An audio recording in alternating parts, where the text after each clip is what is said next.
Hi, welcome to our channel where we share the most intriguing stories. When Milo Avery moved to his grandfather's remote lake estate, he sought peace. What he got was war.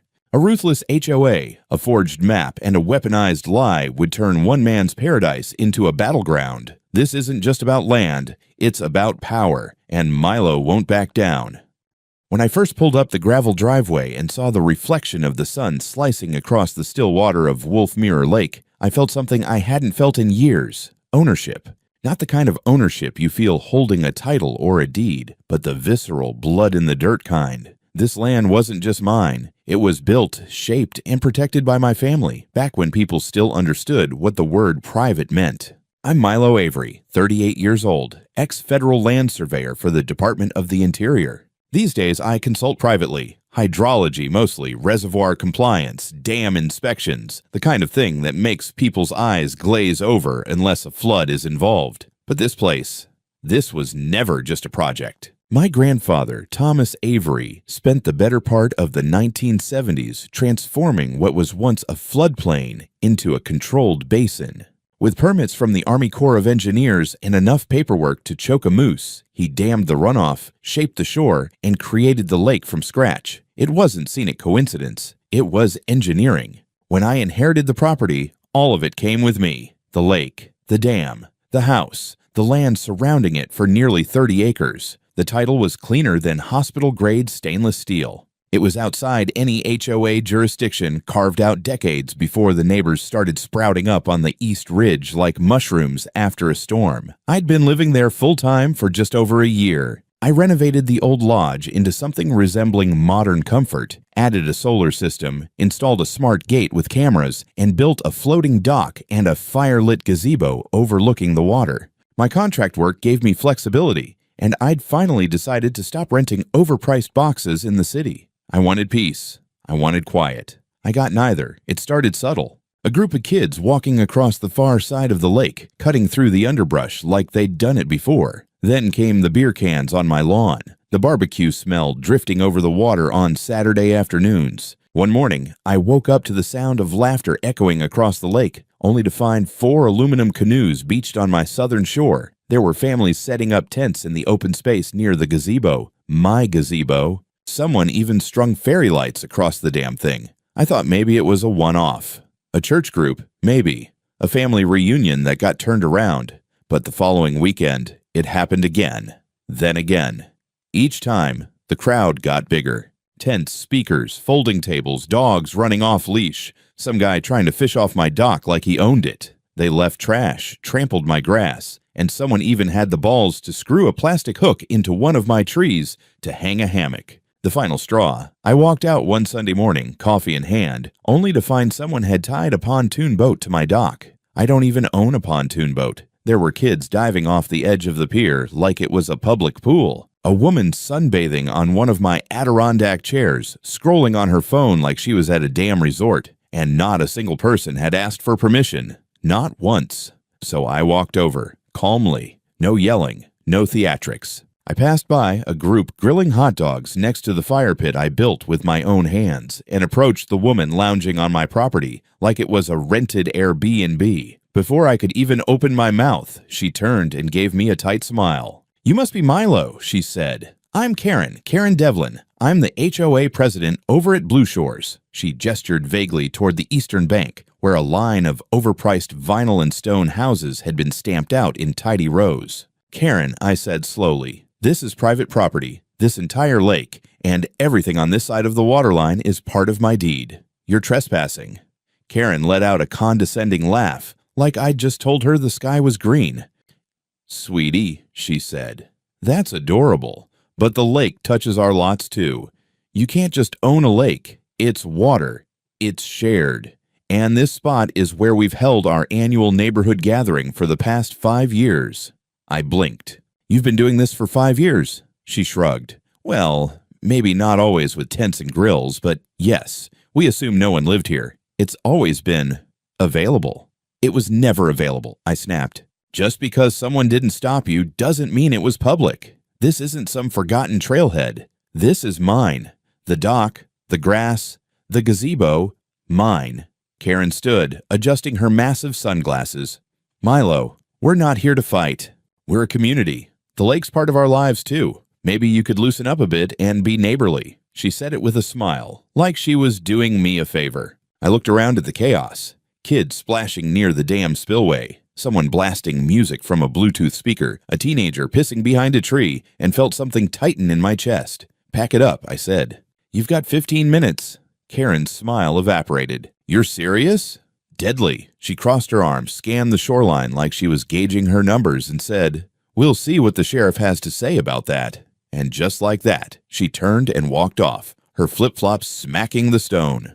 Path as if she'd just claimed victory. Like this was some kind of petty boundary dispute and not the opening salvo in a full-blown war. I stood there on my own land, watching my coffee go cold, and realized something chilling. She really believed this lake was hers. The following weekend, they came back.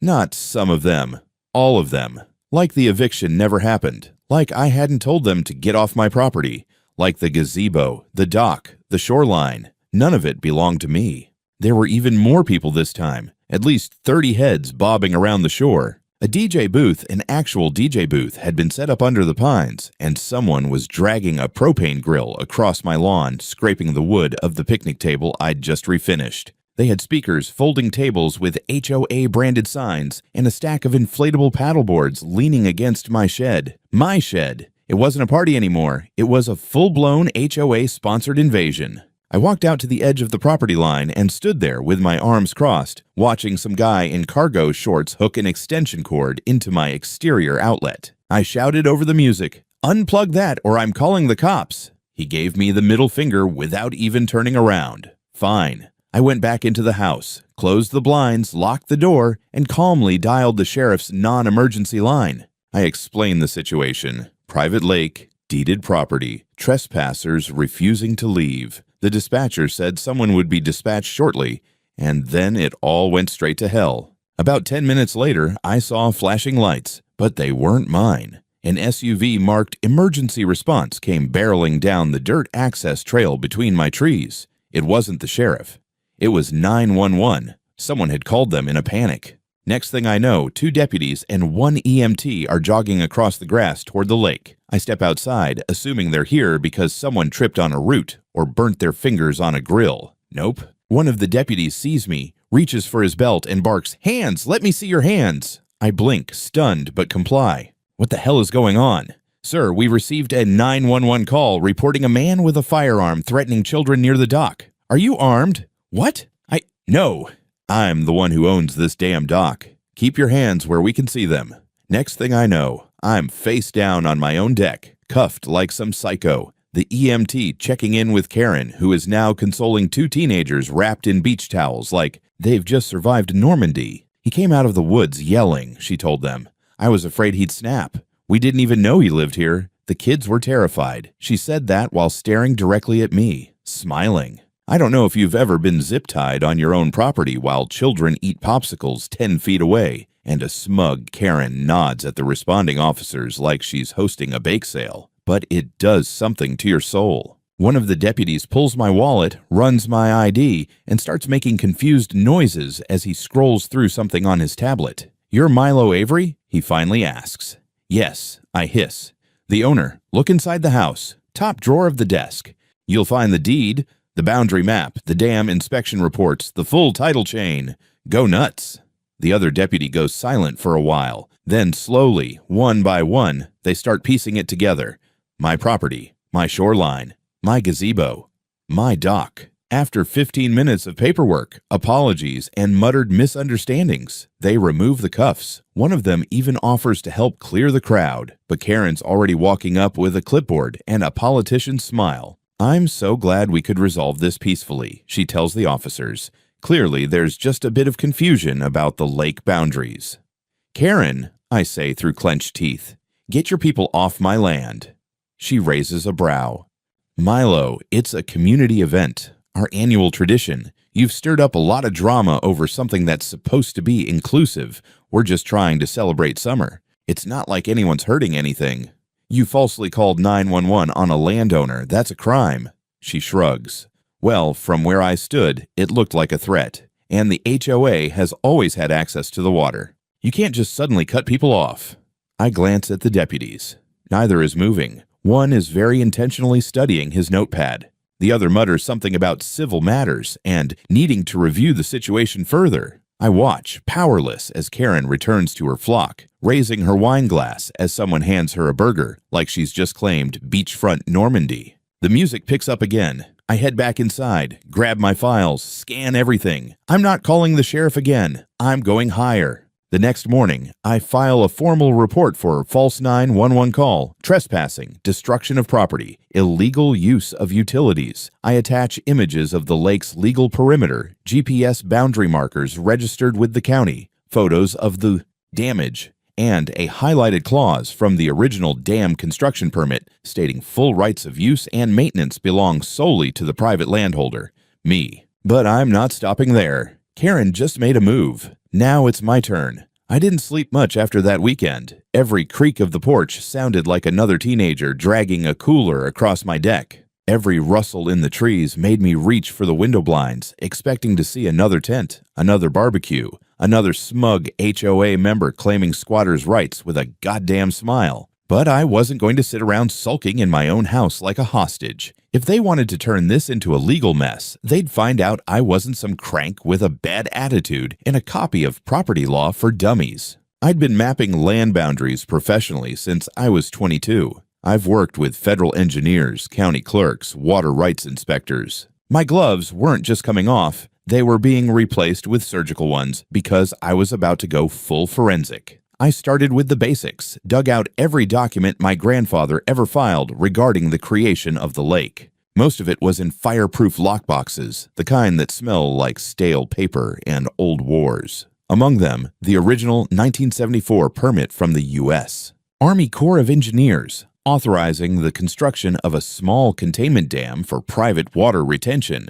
It wasn't just a pond project. It was a full structural plan with hydrological impact studies, dam maintenance obligations, spillway control rights, and, most importantly, a clause that made my blood sing: retention zone designated as private use, non-navigable, non-public access. I compared that with the GPS-registered parcel data I had updated when I inherited the land. The lake, shoreline, and dam all fell squarely within my property lines, confirmed and stamped by the county assessor's office not once but twice over the past decade. I even had the revised digital overlay from a recent state compliance check on small reservoirs, which explicitly labeled Wolf Mirror Lake as privately managed. So how the hell was Karen getting away with this shared lake fantasy? I had a suspicion. I reached out to a contact of mine, Cynthia Marks, who works in land use and records for the county. We'd done a few dry land easement reviews together years ago. I bought her lunch under the pretense of needing a quick peek at HOA boundary filings. She showed up with a tablet, a tired smile, and a story that made me wish I had brought bourbon instead of burgers. Turns out 6 months ago, Blue Shores Preserve HOA had submitted an updated community map to the county, and on that map, guess what magically appeared? A faint dotted line that extended the HOA's community recreation zone to include a section of shoreline right up to the waterline on my side of the lake. It was subtle, probably drawn by someone who figured no one would look twice. It didn't reflect parcel ownership, it wasn't legally binding, but it was filed. Looks like someone's been playing cartographer, I muttered. Cynthia gave me a knowing look. It's not official, but sometimes these things stick. Enough people believe it, and suddenly it becomes historical use, especially if they can show photos or affidavits from residents. Even if they're wrong, she shrugged. Public opinion can move fast. The law takes its time catching up. I asked her for a copy of the map, then I asked her who filed it. The answer didn't surprise me: Karen Devlin. The HOA president herself had submitted the revised map, citing alignment with neighborhood historical use patterns. Historical use, my ass! I drove straight home and pulled out a binder labeled Wolf Mirror Aerial Survey Archive. My grandfather had kept everything: paper photos, grayscale satellite prints, even slides. I found images dated back to 1975, showing untouched woods on the HOA side and absolutely no infrastructure or trail access to the lake from that end. I found annotated maps showing my grandfather's quiet zone designations. Not a single documented dock, trail, or access point from any HOA lot for over 40 years. In a plastic sleeve was a copy of a private agreement signed between my grandfather and the county's Water Resources Department in 1982. It reinforced that the dam, and by extension the lake, was not a public utility. The language couldn't be clearer. Any unauthorized use of this body of water by non-title holding individuals or groups shall be considered trespass under county ordinance. I scanned every relevant document, watermarked them, and organized them into a digital folder titled, "They Want a War? Here's the Armory." Then I made one more call to an attorney, not just any attorney, a specialist in property boundary disputes and HOA overreach. I didn't need a courtroom cowboy. I needed a scalpel. Her name was Alex Lynn, based out of Asheville, reputation for surgical takedowns of abusive HOAs, and a particular fondness for case law involving misuse of shared resources. She didn't even flinch when I explained the situation. "Karen Devlin," she asked. "From Blue Shores, you're not her first victim." That was a sentence that made my day. We agreed to start with a formal notification outlining property boundaries, citing historical records, including a cease and desist letter directed at both the HOA and Karen personally. It would be polite, procedural, legally precise. But it would land like a punch to the gut, because this time I wasn't just defending my dock. I was coming after her map. The letter went out on a Thursday. Cease and desist, 3 pages long, on clean white legal stock, with my attorney's header stamped at the top like a warning shot from a howitzer. Karen was served in person. I knew because the process server sent me a text with a photo of her face frozen in what could only be described as offended suburban royalty. I expected fallout, maybe pushback from the HOA board. Maybe another wave of Facebook passive aggression. What I didn't expect was the damn landscaping project. I woke up Sunday morning to the sound of shovels hitting dirt.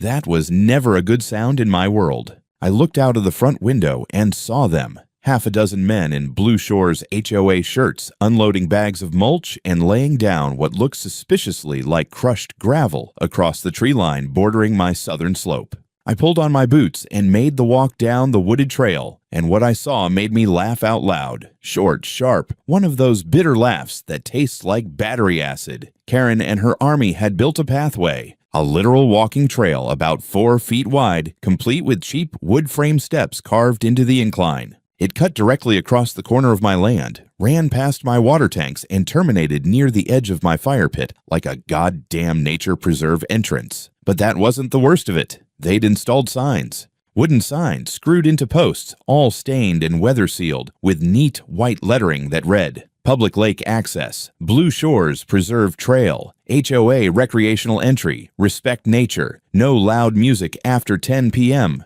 One of them even had a faux historic plaque, established 1998, Traditional Community Access Route. I nearly choked. Traditional. The only tradition on this side of the lake was me not shooting at deer because I liked watching them. Karen appeared from the brush like some kind of smug forest spirit, arms folded, flanked by 2 board members with clipboards. She looked at me like I was the one trespassing. "Morning," she said. "Beautiful weather for a trail walk." "You're out of your mind." "It's a restoration," she replied smoothly. "We've always had foot traffic through here. We're just making it safer, ADA accessible even." I was too stunned to respond for a second. Then I said, "You're building a trespass expressway." She smiled. "Well, that's your opinion. But under community doctrine, we have rights to improve historically used access points. And since you've started limiting boat launch access, our members need safe shoreline approach." That's when it hit me. She was laying groundwork. A paper trail. Physical evidence. Fake historic access backed up by manufactured infrastructure and bogus trail signs. It was like watching someone forge a crime scene in real time. I didn't argue. I didn't yell. I took photos. Every sign. Every post. Every board. Then I walked the entire length of the fake trail and filmed it on my phone. Narrated it like a documentary. This is the illegal footpath constructed by Blue Shores HOA members without landowner consent. Coordinates, North Slope, 31 feet inside private property boundaries. The so-called historic plaque is a lie. See time-stamped satellite images from 1998. Nothing here but pine trees and deer crap. Then I deployed the countermeasures. Step 1. Motion detecting cameras hidden inside solar birdhouses. They'd capture everything. Night, day, rain, shine. The trail would be lit up like a casino for trespassing. Step 2. New signs. Bigger, nastier, less polite. Private property. No access. Trespassers will be prosecuted under North Carolina Code. Warning. Active surveillance zone. Footage sent to Sheriff's Department. Step 3. A geofenced perimeter notification system that pinged my phone anytime someone crossed into the newly violated zone. By Tuesday, I had video footage of at least 20 different HOA members strolling through like it was Disneyland. One of them was dragging a kayak. Another was letting their dog take a dump near my generator shack. But the crown jewel, Karen giving a tour to what looked like a prospective buyer. She pointed to the dock and said, "That area used to be common space, but the current resident doesn't recognize community customs. We're working through it."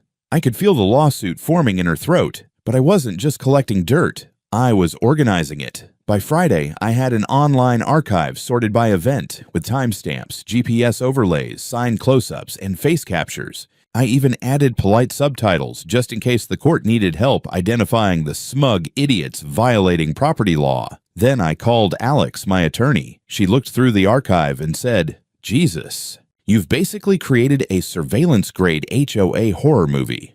That's the plan. She gave me the green light to issue a formal notice of intent to litigate. This was different from the cease and desist. It was a legal missile. It went to Karen, the HOA board, and the county records office. It included a 26-page exhibit packet showing that no easement existed or had ever existed. No historical trail had ever been approved or recorded.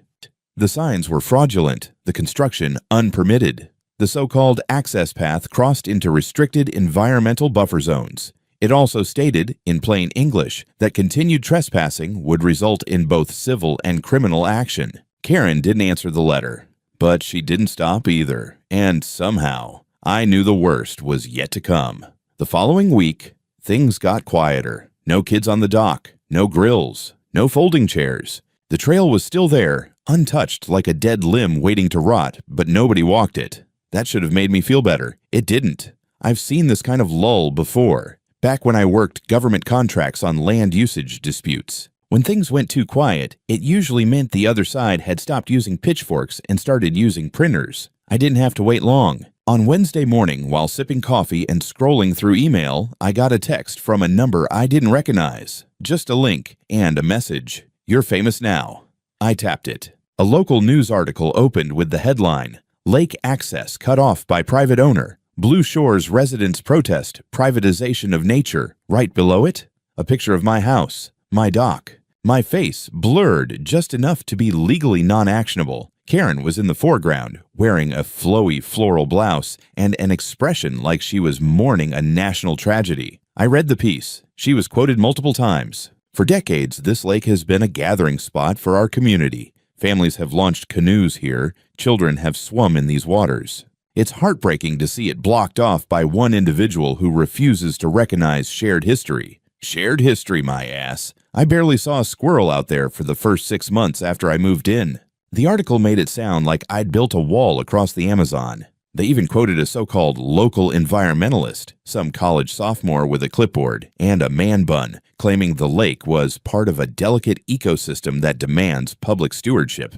You know what else is delicate? A federal dam permit. But nobody seems to care about that when you've got a soft-spoken Karen wringing her hands in front of a news camera. By Friday, things had escalated. It started with signs. Cardboard placards stuck into the side of the road like picket graves.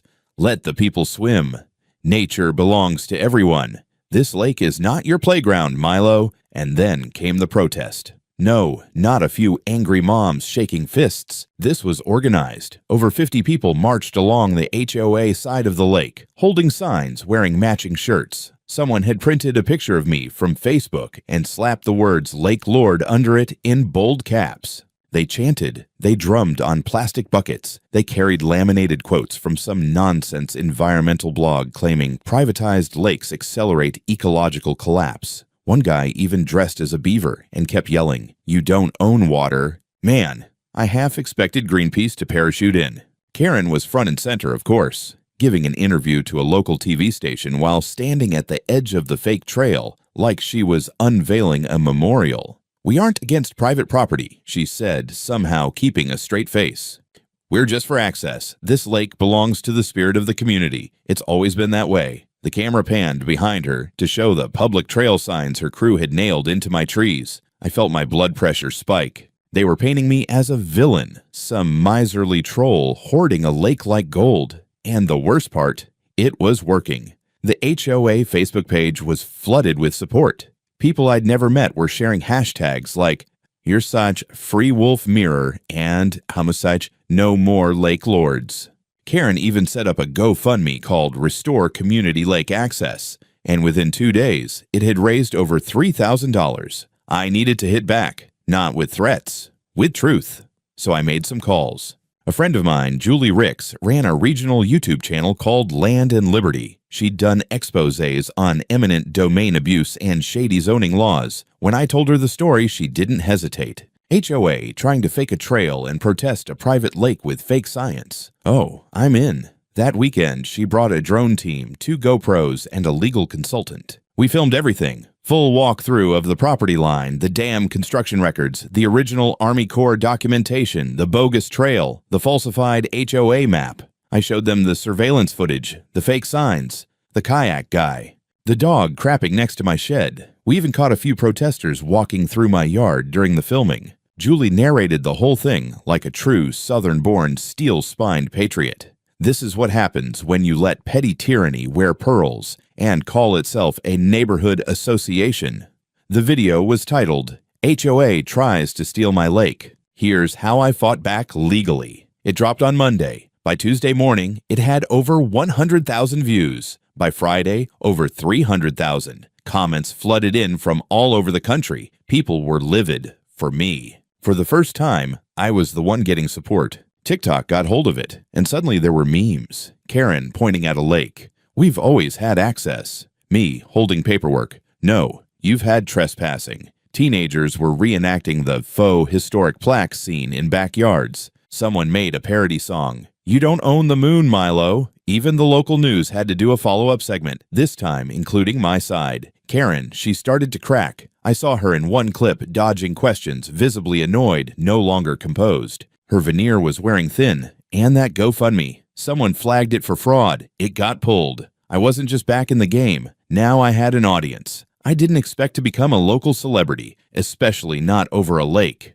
But within a week of the video going live, I couldn't go into town without someone giving me a thumbs up or shouting across the hardware store, "Hey, you show that HOA who owns what?" It wasn't just local buzz. The comments were pouring in by the thousands. Property owners, rural folks, libertarians, outdoor types, retired vets, even a few lawyers. Everyone had a story about a Karen, a board president, an HOA war gone stupid. My inbox went from dust collecting to exploding with requests, interviews, podcast invites, even an online merch guy offering to print Lake Lord shirts. The kicker, my side of the story had finally made it onto a local TV affiliate, with the footage from Julie's YouTube report spliced in. I sat on my porch that night with a beer, watching a news anchor say the words, "The HOA's claim appears to lack legal merit, as county records confirm the lake was privately constructed and remains under private ownership." Hearing that on live television felt better than any courtroom win. But I wasn't done. While Karen was still trying to pretend everything was fine, smiling through gritted teeth and awkwardly declining interviews, I was tightening the noose. First, I filed an official complaint with the County Land Use Commission. Using the drone footage and archived maps, I highlighted the unauthorized construction of the trail, the signage falsely indicating public access, and the clear encroachment on private land. I cited zoning codes, violations of environmental buffers, and potential liability issues for the county if someone got injured on that illegal path. Next, my attorney Alex drafted a complaint to the North Carolina Department of Environmental Quality. Why? Because someone had dug a shallow channel from the HOA shoreline to connect with a runoff stream, an improvement they called it, likely meant to imply historical water linkage. We had satellite images from 5 years ago showing no such stream existed before Karen's crew got creative with shovels and drainage pipes. We flagged it as an unpermitted alteration of a watershed. DEQ doesn't screw around with that. If you so much as touch a frog's puddle in this state without clearance, they'll slap you with a 5-figure fine. Then came the crown jewel, a formal petition to the county recorder's office to invalidate the HOA's updated community map on the basis of fraudulent representation. We submitted documentation proving that no recorded easement or shared use existed and that the map had been filed without consent or proper disclosure. Alex wrapped it all up in legalese so sharp it could cut through Karen's Botox. We didn't just say it was wrong, we said it was knowingly wrong. But the move that really tipped the scales? The second video. Julie and I released it exactly 1 week after the first, titled Karen's Trail of Lies: How HOA Presidents Fake History to Steal Land. This time we went full scorched earth. Time-stamped aerial shots showing untouched land back to 1980. Expert commentary from a former Army Corps engineer who personally worked on the original dam project. Testimony from my late grandfather's friend, now in his 70s, who confirmed, on record, that not a single neighbor had ever been invited to use the lake. Not once. The video blew up even harder than the first one. Within 72 hours, it had 500,000 views. Reddit picked it up. There were memes, animated reenactments. Someone did a dramatic reading of Karen's fake trail signs over piano music. Lake Lords was trending on Twitter, and Karen. She was unraveling. She made the mistake of going live on a Facebook stream to clarify the HOA's position. She lasted 11 minutes before rage-quitting mid-sentence after someone asked her if she'd like to apologize to the fish. The comments were brutal. She tried to delete the video, but it had already been clipped and reposted a dozen times. Somewhere between the backlash and the DEQ email requesting a site inspection, Karen disappeared from public view. The trail went quiet. The placards vanished. No more protests, no more interviews. Just wind rustling through trees and a very satisfying silence on my southern slope. Then the letter came. An official response from Blue Shores HOA stating they were temporarily suspending all organized events involving the lake or bordering properties pending internal review of community boundaries and legal standing. It was written like a peace offering. A soft retreat. No apology, of course, just the language of a losing side trying to backpedal with its dignity intact. Too late. I wasn't interested in temporary. I was interested in permanent, so I finalized everything with Alex. All the footage, the violations, the fraudulent filings, the online harassment, the trail, the public defamation, the false emergency call, the trespassing, it was all consolidated into one tidy legal package. We filed the lawsuit the next morning. But this wasn't just a property suit anymore. It was a public reckoning. Courtrooms aren't like TV. There's no dramatic music, no last-second confessions, no judges banging gavels every 5 minutes. What you do get is a lot of waiting, a lot of muttering from attorneys, and the occasional poorly timed cough from someone who should have stayed home.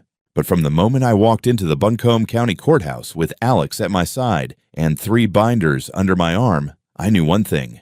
We were going to bury them. Blue Shores HOA tried to act casual. Karen wasn't even at the first hearing. Instead, they sent a lawyer who looked like he'd Googled property law North Carolina the night before and printed out a Wikipedia page for comfort. He kept saying things like customary usage and community heritage access, like those were magic phrases that erased deeds. They weren't. Alex started light, presenting the GPS-marked property boundaries, the title history, and the Army Corps permit for the dam. We had video evidence, historic aerial maps, expert testimony from a retired engineer, and multiple legal precedents showing that lakes created via artificial damming on private land remain private unless explicitly deeded for shared use, which mine never was. Their lawyer fumbled through arguments about historical neighborhood recreation, citing photos of kids swimming, none of which were dated or showed location metadata. One turned out to be from a completely different lake. Karen had sent them in. Bold move, considering we had time-stamped drone footage and photos of the shoreline over 4 decades with 0 trails, docks, or signs of use from the HOA side. Then came the part I'd been waiting for, the counterclaims. We didn't just defend. We attacked. Fraudulent misrepresentation, submitting a fake trail map to the county without legal basis. Trespassing, video evidence of repeated unauthorized use of my land. False emergency report, the 911 call that got me zip-tied on my own dock. Property damage from the illegal trail construction, including disturbed vegetation and broken fixtures. Defamation, public statements made by Karen to the press implying I was mentally unstable and dangerous. Emotional distress and reputational harm, backed by video clips, online harassment, and even death threats I received after her media circus. The courtroom was quiet during most of it, until Alex played the video where Karen called me a danger to the community while standing next to a kid roasting a marshmallow on my fire pit. Then she played the clip of Karen saying on video, "The lake's not technically ours, but we've always used it, so he'll just have to deal with it." The judge didn't say anything, but he wrote a lot down. The turning point came when Alex presented the environmental violation letter from the DEQ, the one confirming unauthorized alterations to a watercourse linked to the HOA trail. Not only was that illegal, it meant the HOA might be on the hook for federal-level scrutiny. Suddenly, their attorney looked pale. Karen finally showed up for the second hearing. She was wearing all white, like she was attending a garden party instead of her own legal eulogy. She didn't say a word. Her lawyer wouldn't let her. But she glared at me like I'd set her house on fire. The judge requested one more week for deliberation. Then came the verdict. I didn't need to hear it twice. We won. Every single claim upheld.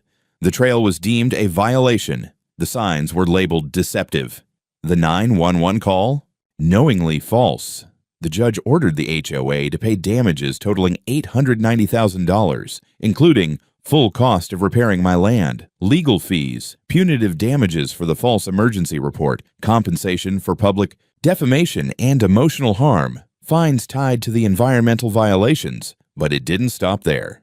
The judge issued a permanent injunction against Blue Shores HOA and Karen Devlin, forbidding any member or officer from accessing, promoting, or implying access to any part of my lake or land. The HOA was further ordered to issue a formal public retraction and remove all digital or printed materials suggesting otherwise. Karen, she got personally sanctioned for filing false documents and statements. The court didn't jail her, but she walked out of that courtroom with a 3-year ban from holding any leadership role in a registered HOA and a personal restraining order forbidding her from coming within 50 feet of my shoreline. The best part? The judge said this, word for word. This court finds that Mr. Avery has not only demonstrated legal ownership, but has endured targeted harassment under the guise of community action.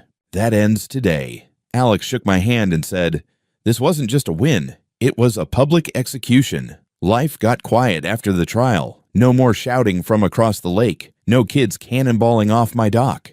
No folding chairs, no trail, no cardboard protests. The only sound I heard now on Sunday mornings was the wind through the pines and the occasional red-tailed hawk screeching over the water like it finally had space to breathe. For a while, I thought the silence would feel like victory. Instead, it felt like recovery. People from the other side of the lake, the same people who once marched with signs and beaver costumes, started avoiding eye contact. A few even packed up their lakefront homes and moved. But some came around. About a month after the verdict, an older man in a fishing vest, Ron, I think, came by with a six-pack and a sheepish grin. "I had no idea what was really going on," he said. "Karen told us you were some angry outsider trying to take away public land. Hell, my wife made me wear one of those 'Lake belongs to all' shirts." He looked down. Guess that didn't age well. I cracked a beer and handed him one. And better late than never. It didn't happen overnight, but the narrative shifted. Karen had spent years weaving this myth about community tradition, unity, shared resources. And in less than 2 months, it had all unraveled. People started seeing her for what she was. A petty tyrant in a cardigan, high on power and allergic to boundaries. Her fall was fast and public. After the court ordered her removed from HOA leadership, the board didn't even fight it. One of the younger members took over as interim president and immediately issued a formal apology, both to me and to the local news outlets. The actions of our former president do not reflect the values of our community. We respect private property rights and the legal rulings made in this matter. The apology aired during the 6 o'clock news while I was pressure washing the dock. I didn't bother watching. My neighbor texted me a clip of it, though, with the caption, "You made HOA blink first. Karen, last I heard, she sold her house at a loss and moved to Florida. Someone said she tried joining a new HOA board there. I'd pay real money to see how that turned out." But the story didn't end with her. One morning, I got a call from a state representative's office. Word had spread about the lawsuit, the viral videos, the false trail, the abuse of process. They were reviewing HOA overreach cases across North Carolina, and someone had flagged mine as a textbook example of exactly what needs reform. Would I be willing to speak at a state hearing? I said yes.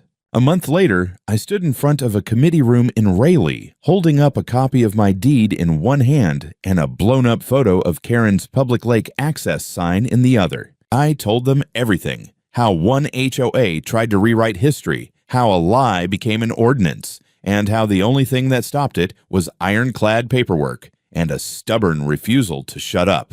They listened. I even got applause. After that, I was invited to join a homeowners' rights coalition. A few of us started drafting legislation aimed at curbing HOA abuse, mandatory transparency rules, penalties for false claims, easier ways for homeowners to fight fraudulent bylaws. I never expected to become a figurehead. I just wanted to sit by my lake in peace. But if standing my ground helped someone else keep their porch, their fence, their pond, their freedom, then fine. Let them call me the Lake Lord. I've been called worse. Now, the dock's repaired. The gates are upgraded.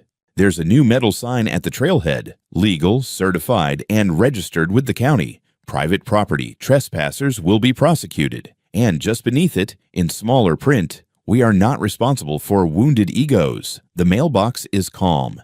The trail is overgrown. The fish are biting. And for the first time in a long time, I sleep without checking the cameras. It took months of hell, but now the lake is finally what it was always meant to be. Mine.